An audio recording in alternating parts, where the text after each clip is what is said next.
one other thing we're going to cover today is the candidacy of RFK Jr., which is a fascinating development, particularly for people of the independent political persuasion, such as yours truly here at Red, White, and Blind.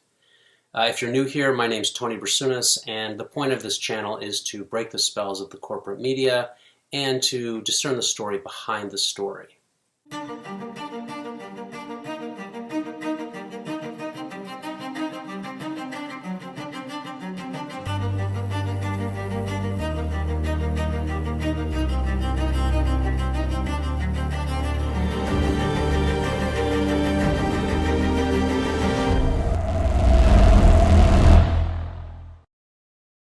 All right, so let's take a look at RFK Jr. and his candidacy.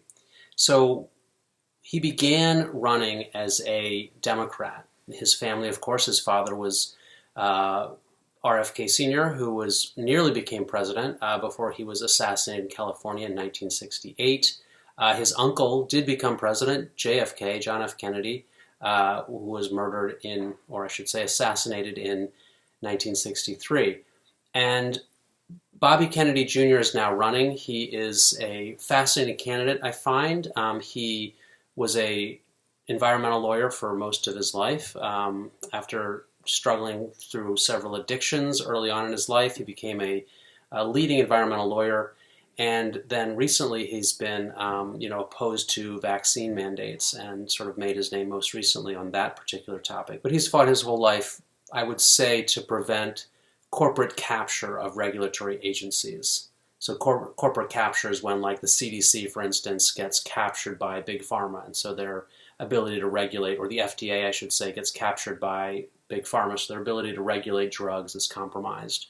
Or the EPA gets captured by fossil fuel or some other industry that wants to damage the environment, and then they're unable to regulate that.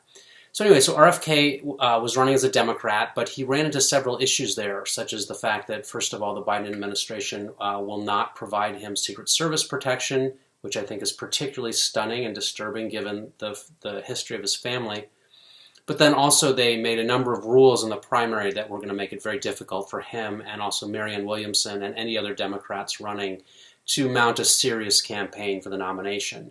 And even when it was wide open, as we saw in 2016 with Bernie Sanders, it was extremely difficult, and the DNC and the Democratic Party threw so many roadblocks in the way of Bernie Sanders and his supporters, as I cover in depth in Red, White, and Blind, including what we learned from the WikiLeaks when the emails came out, showing the extent to which they were rigging the primary against Bernie Sanders. And we saw that again in 2020 when Biden won the nomination over Bernie Sanders with things like the Shadow app and how that was able to change the outcome in the Iowa caucus at the beginning of that campaign. So RFK has made the momentous and historic decision to run as an independent. That was the big announcement he made a couple weeks ago in Philadelphia, just across from the Independence Hall there. And he says, "Declare your own independence." I think it's a catchy ad, and here's the first commercial that he ran, and I think it's worth taking a quick look at that. House Republicans continue to fight. The left is a cult. I don't want to hear it from Republicans. We'll beat the out of them. Time out. Taylor, I need you to raise Helping your party. Anarchy across America. Radical Democrats. Republicans. Republicans. Republicans. Yeah, I was fed up too. And that's why I'm running for President of the United States as an independent.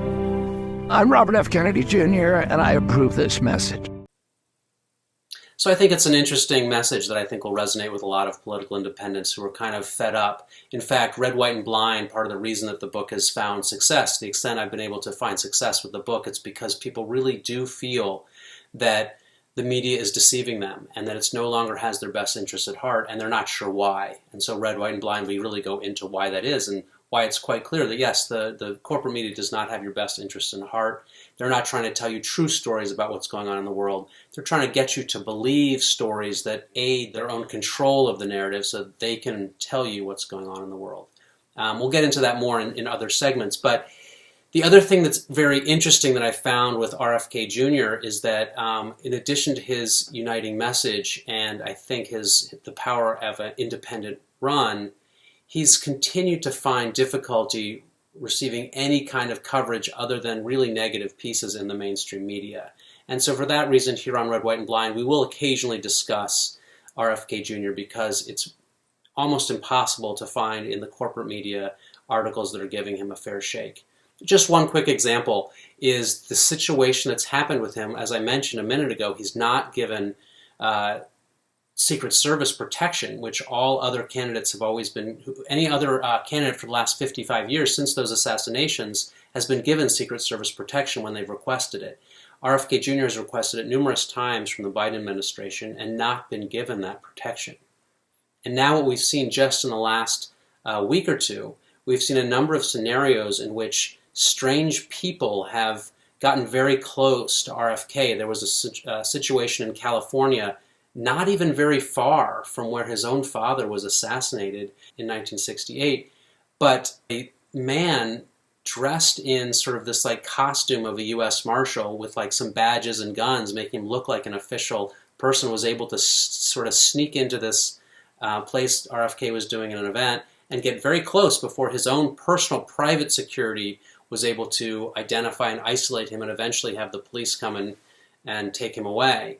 But then when LA law enforcement, looked at the case, they basically released the guy on bail and said, oh, he might have some mental issues. And then just now, another intruder has been able to get into RFK's house twice on the same day. He got in, and they took him they arrested him, and then the police released him, and then he went back, and they arrested him again.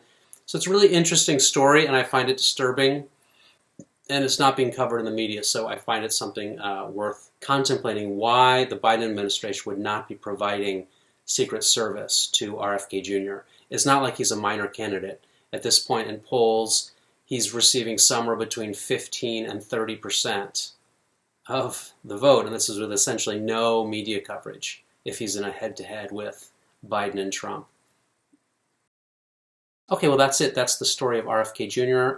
And if you enjoy and like this type of content, please like, share, and subscribe.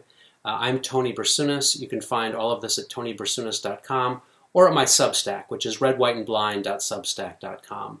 Thanks so much, and we'll talk to you soon.